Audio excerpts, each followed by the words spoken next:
ರಾಯರು ಕರೆದ್ರಂತೆ, ಅಲ್ಲೋ ಮದುವೆಗೆ ಹೋಗ್ತಾ ಇದ್ದಿ, ಒಂದಿಷ್ಟು ಹಣ ಕಾಸು ಬೇಡವೆ, ದುಡ್ಡು ಕೊಡ್ತೀನಿ ತೊಗೊಂಡು ಹೋಗು ಅಂದರು.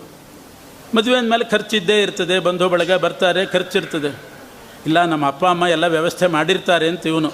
ಇರಲಿ, ನಿಂದೊಂದಿಷ್ಟು ಕೊಡಬೇಕಲ್ಲ, ನಾನು ಕೊಡ್ತೇನೆ, ತೊಗೊಂಡು ಹೋಗು. ಸಣ್ಣ ವಯಸ್ಸಿನಲ್ಲಿ ಬಂದು ಸೇರಿಕೊಂಡಿದ್ದಿ, ನಿನಗೇನು ಸಂಬಳ ಕೊಟ್ಟಿಲ್ಲ, ನಾನು ತಿಂಗಳ ಏನೂ ಕೊಟ್ಟಿದ್ದಿಲ್ಲಂತೆ ರಾಯರು. ಏನೇನೋ ಖರ್ಚು ಮಾಡ್ಕೋತಾನೆ ಅಂತ ಹಾಗೇ ಇಟ್ಕೊಂಡಿದ್ರು. ಅವನು ಮದುವೆಗೆ ಹೋಗುವಾಗ ಅಷ್ಟೂ ದಿವಸದ್ದು ಸೇರಿಸಿ ಅವನಿಗೊಂದು ಮೊತ್ತ ಕೊಡೋಣ ಅಂತ ಯೋಚನೆ ಮಾಡಿದರು. ಹೇಳಿದರು, ಇವನು ಬೇಡ ಅಂದರೆ ಬೇಡ ಅಂತಾನೆ. ಗುರುಗಳೇ, ನಾನೇನು ಮಾಡಿ, ನಿಮ್ಮ ಪಾದಕ್ಕೆ ನೀರು ಹಾಕಿದ್ದೀನಿ. ಪಾದಕ್ಕೆ ನೀರು ಹಾಕೋರು ತಾವೇ ಕಾಣಿಕೆ ಕೊಡ್ತಾರೆ, ಪಾದ ಪೂಜೆ ಮಾಡಿದವರು. ನಿಮ್ಮ ಪಾದಕ್ಕೆ ನೀರು ಹಾಕಿ ನಾನು ಇಸ್ಕೊಂಡು ಹೋದರೆ ಇದೇನು ನ್ಯಾಯ? ಪಾದ ಪೂಜೆ ಮಾಡಲಿಕ್ಕೆ ಇಷ್ಟು ಅಂತ ನಿಗದಿ ಮಾಡಿರ್ತಾರೆ ಎಷ್ಟೋ ಕಡೆ, ಇಷ್ಟು ಕೊಟ್ಟರೆ ಪಾದ ಪೂಜೆ ಅಂತ.